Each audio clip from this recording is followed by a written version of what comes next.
नमस्कार दोस्तों, आप कहानी सुन रहे हैं असंभव हुआ संभव। लेखक गोनू झा। यह बहुत ही मज़ेदार रोचक कहानी, आगे कहानी बहुत ही मज़ेदार होने वाला है। तो इसी तरह आप कहानी में बने रहें। अगर अपने चैनल को सब्सक्राइब नहीं किया है तो चैनल को सब्सक्राइब करें। कहानी पूरा सुनने के बाद वीडियो को लाइक ज़रूर करें। तो कहानी आगे। असंभव हुआ संभव। कहानी। गोनू झा। मिथिला नरेश के दरबार में जब कभी कोई काम नहीं रहता या महाराज मनोरंजन की इच्छा प्रकट करते तो सारी औपचारिकताएं समाप्त हो जाती और दरबारियों को मनचाहा कहने सुनने की छूट मिल जाती।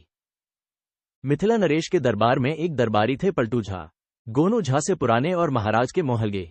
गोनू झा के दरबार में बढ़ते रसूख से वे भीतर ही भीतर जलते थे, लेकिन प्रकट रूप से गोनू झा की सराहना करते। उनके बारे में दरबार में भी यह आम राय थी कि पलटू झा से सलामत दूर की अच्छी। न इनकी दोस्ती अच्छी, न इनकी दुश्मनी अच्छी। बड़े घाघ माने जाते थे पलटू झा। दोमुहा सांप के नाम से दरबारी उनकी पीठ पीछे चर्चा करते। गोनू झा की मेधा से भी दरबारियों को चिढ़ होती थी, जिसके बूते सभी पुराने दरबारियों को पीछे छोड़ते गोनू झा महाराज के चहेते बन गए थे। कोई भी महीना ऐसा नहीं जाता जब किसी न किसी कारण से महाराज दरबार में उनकी खास चर्चा करते, और यह चर्चा क्या होती? बस वही, गोनू झा के बुद्धि कौशल की सराहना। मतलब यह कि गोनू झा और पलटू झा की चर्चा किसी न किसी कारण से दरबारियों के बीच होती ही रहती थी। उनके बीच ये भी चर्चा होती कि यदि किसी बात पर गोनू झा और पलटू झा के बीच भिड़ंत हो जाए तो किसका पलड़ा भारी रहेगा, कौन जीतेगा। लेकिन गोनू झा और पलटू झा एक दूसरे से भिड़ने की बजाय ऐसी किसी संभावना के पनपते ही कन्नी काट जाते। ठीक ही कहते हैं कि समान सूझ वाले ज्ञानी परस्पर विरोधी विचारों के होते हुए भी आपस में जूझते नहीं, बल्कि अपने काम में, अपनी धुन में लगे रहते हैं और निर्णय लोगों पर छोड़ते हैं। लेकिन एक दिन वह अवसर आ ही गया जब पलटू झा की एक चुनौती गोनू झा को स्वीकार करनी पड़ गई। हुआ ये कि मिथिला नरेश उस दिन दरबार में पहुंचते ही चुटकुलों, किस्सों, कहानियों की बातें छेड़ बैठे। दरबारी मस्त हो गए, समझ गए आज महाराज मनोरंजन करना चाहते हैं। ऐसे दिन दरबारियों को अपने हुनर के प्रदर्शन का अवसर मिल जाया करता था। इधर उधर की बातें होती रहीं। दरबार में हंसी ठिठोली का वातावरण बन गया। दरबारी औपचारिकताएं सरक गईं। तभी किसी बात पर पलटू झा ने तंज कसा। अरे भाइयों, हम सभी गोनू झा की बुद्धिमानी की चर्चा करते रहते हैं, लेकिन यदि गोनू झा सुराही में कोनरा भर लाएं तो मैं उनकी बुद्धि का लोहा मान लूं। बात बहुत सामान्य ढंग से कही गई थी, लेकिन उसे सुनते ही दरबारी हंसने लगे। गोनू झा को यह बात चुभ सी गई। वे मुस्कुराते हुए अपने आसन से उठे और महाराज से बोले, महाराज, मैं सुराही में कोनरा भर सकता हूं यदि आप कहें। महाराज को लगा कि अब गोनू झा अपनी बुद्धि के घमंड में शेख ही बघार रहे हैं। उन्हें लगा कि गोनू झा को अपने पद की गरिमा का ध्यान रखकर ही कुछ बोलना चाहिए, बड़बोलेपन से बचना चाहिए। मिथिला नरेश ने उन्हें टोका, पंडित जी, कोनरा कोनरा होता है, पानी या आटा नहीं है कि आप सुराही में भर लें। गोनू झा उसी तरह मुस्कुराते हुए बोले, महाराज, कोनरा हम उपजाते हैं, कोहरे की प्रकृति हम जानते हैं, तभी यह कह रहे हैं कि यदि आप आदेश करें तो सुराही में कोनरा भरकर दिखा दूं। गोनू झा और महाराज के बीच के वार्तालाप सुनकर दरबार में खामोशी छा गई।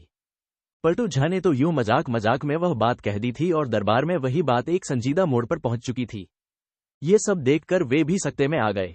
महाराज को गोनू झा की बातें अच्छी नहीं लगी। उन्हें लगा कि गोनू झा दंभ में आकर वह बात कह रहे हैं जो असंभव है आज, वह कल भी असंभव ही रहेगा। भला सुराही के छोटे से मोह से कोनरा कैसे घुस सकता है सुराही में? न भूतो न भविष्यति, ऐसा हो ही नहीं सकता, महाराज ने सोचा। उन्होंने गोनू झा पर गंभीर दृष्टि डाली तो देखा कि गोनू झा अब भी मुस्कुरा रहे हैं। गोनू झा की मुस्कान से महाराज उद्वेलित हो उठे। उनके मन में विचार उठा, ये कुटिल मुस्कान, गोनू झा को उनके दंभ की सजा मिलनी चाहिए। उन्होंने गोनू झा से गंभीर स्वर में पूछा, तो पंडित जी, आप अब भी कह रहे हैं कि सुराही में कोनरा भरा जा सकता है? दरबारीगण महाराज की गंभीरता से सन्नाटे में आ गए, लेकिन वे मन ही मन खुश थे कि गोनू झा अब महाराज का कोपभाजन बनने वाले हैं। गोनू झा अपनी उसी सहजता में बोले, जी हां महाराज, अभी कोनरा फलने का मौसम भी है, मुझे 3 माह का अवसर दें तो मैं यह काम करके दिखा दूं। महाराज ने उनकी बातों को गंभीरता से लिया तथा घोषणा की कि आज से ठीक 3 माह बाद गोनू झा दरबार में कोहरे से भरी सुराही प्रस्तुत करेंगे। यदि वे नहीं कर पाएंगे तो दंड के भागी होंगे। इस गंभीर घोषणा के बाद उस दिन महाराज दरबार से उठ गए। दरबारी मन ही मन खुश थे, गोनू झा पर सामत आने वाली है। दूसरे दिन से दरबार सामान्य ढंग से चलने लगा। गोनू झा भी सामान्य और सहज थे। पलटू झा और अन्य दरबारी उनके चेहरे पर कोई चिंता की रेखा नहीं देखकर असमंजस में थे। फिर भी उन्हें लग रहा था कि 3 माह बाद गोनू झा निश्चित रूप से दंडित होंगे। सुराही में कोई कोनरा डाल सकता है भला? देखते देखते 3 महीने बीत गए। दरबार में किसी दरबारी ने महाराज को याद दिलाया, महाराज, आज ठीक 3 महीने पूरे हो गए। आज गोनू झा हम लोगों को सुराही में कोनरा भरकर दिखाने वाले थे। महाराज को 3 महीने पहले की घटना याद हो आई और उन्होंने गोनू झा से पूछा, क्यों पंडित जी? महाराज आगे कुछ बोल पाते कि गोनू झा ने अपने आसन से उठकर पूरी विनम्रता के साथ कहा, एक सुराही में कोहरे की बात थी महाराज। मुझे याद है, एक की जगह मैं दरबार में 10 बड़ी सुराहियों में भरे कोहरे प्रस्तुत करने जा रहा हूं। एक महाराज के लिए भेंट स्वरूप, एक भाई पलटू झा के लिए भेंट स्वरूप। शेष कोहरी वाली सुराही महाराज की इच्छा पर 4 विशेष प्रयोजनों के लिए सुरक्षित रखी जा सकती है या किसी विशेष अवसर पर किसी मेहमान को उपहार स्वरूप भेंट में दी जा सकती है। महाराज गोनू झा के उत्तर से चकित हो गए और उत्सुकतावश उन्होंने पूछा, लेकिन कब? गोनू झा ने कहा, महाराज, बैलगाड़ी में 10 सुराहियां लादे हमारे आदमी पहुंचने वाले ही होंगे। दरबार में सनसनी पैदा हो गई। सभी दरबारी एक दूसरे को चकित दृष्टि से देख रहे थे। कोई विश्वास नहीं कर पाया कि ऐसा भी हो सकता है।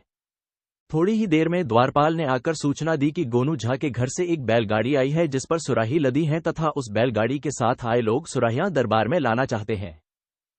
महाराज ने उन्हें दरबार में प्रवेश करने की इजाजत दे दी।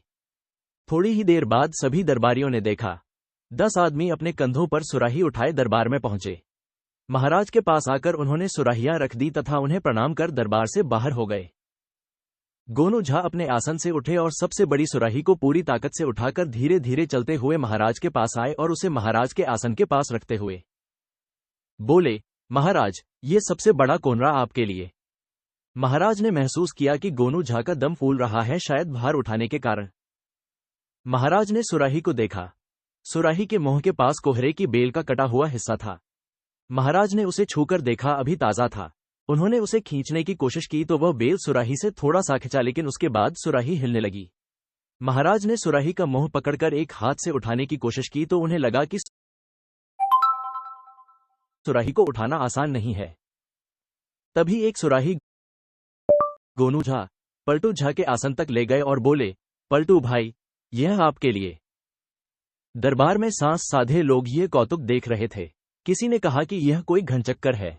तब गोनू झा ने सभी दरबारियों को आमंत्रित किया कि वे आएं और सुराहियों को ठीक से देख लें कि इनमें कोहरे भरे हैं या नहीं। बारी बारी से सभी ने सुराही का मुआयना किया।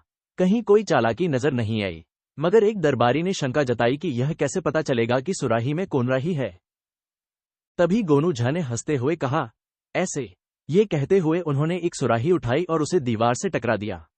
सुराही चकनाचूर हो गई और उसके भीतर से सुराही की आकृति का कोनरा निकल आया। सभी के सभी चकित हुए, मगर उपहास करने के लिए बेताब दरबारियों में से किसी की हिम्मत नहीं हुई कि वे पूछ सकें कि आखिर गोनू झा ने यह अजूबा कैसे अंजाम दिया।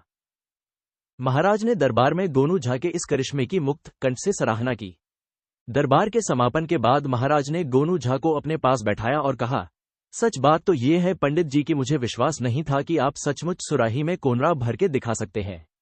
मैं सोच रहा था कि आप दंभ में आकर इस तरह की बात कर रहे हैं। गोनू झा के होठों पर सरल स्मित तैर गई और उन्होंने कहा, महाराज, मुझे इसका भान है, अन्यथा आप दरबार में मुझे दंडित करने की घोषणा नहीं करते। महाराज चुप रहे। थोड़ी देर के बाद उन्होंने पूछा, पंडित जी, मुझे अभी भी समझ में नहीं आया कि आपने ये करिश्मा कैसे कर दिखाया। गोनू झा ने महाराज को बताया, महाराज, मेरे दरवाजे पर कोहरे की लतर पहले से ही लगी हुई थी। कोनरा पक जाने के बाद लंबे अरसे तक सड़ता नहीं और न सूखकर खराब होता है। इसलिए हम लोग भविष्य की जरूरत को देखते हुए कोनरा सहेजते हैं। जब मुझे सुराही में कोनरा भरने की आज्ञा मिली तो मैंने घर पहुंचकर देखा, कोहरों की लताओं में 20 बतियां निकल चुके थे। मैंने दूसरे दिन ही 20 सुराहियां मंगवाईं और लता को नरमी से मोड़कर बतिया सहित सुराही में डाल दिया। 3 महीने तक मैंने कोहरे की जड़ और लता की सतर्कता के साथ सेवा की। जरूरत के मुताबिक पानी और खाद देता रहा। 20 में से 15 बतिया कोहरे के रूप में विकसित हो गईं और 5 मुरझाकर सूख गईं। 15 में से 10 कोहरे श्रीमान के दरबार में प्रस्तुत कर मैं राजदंड का भागी बनने से बच पाया। गोनू झा की बातें सुनकर मिथिला नरेश के चेहरे पर एक सलज्ज मुस्कान आई और उन्होंने गोनू झा से कहा, पंडित जी, आपकी मेधा की जितनी तारीफ की जाए कम है। कहानी समाप्त हुई। धन्यवाद।